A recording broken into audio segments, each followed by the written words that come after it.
Sa kaunay pa rin na balita mga kabrigada, ang AFP muling nanindigan sa pagtatanggol ng soberanya na sa West Philippine Sea sa ikasyam na anibersaryo ng arbitral ruling. Brigada Kat Austria, i-brigada mo!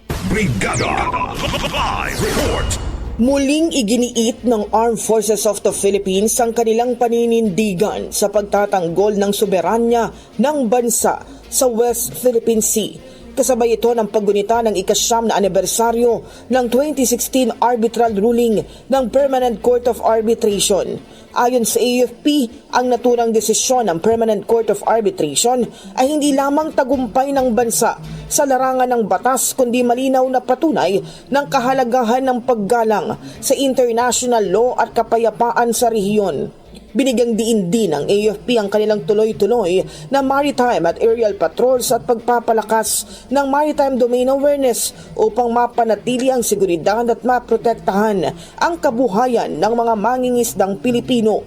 Hinimok din ng AFP ang lahat na magkaisa sa pagtatanggol sa ating karapatang pinaghirapan at minana at nararapat lamang na patuloy na pangalagaan para sa susunod na henerasyon.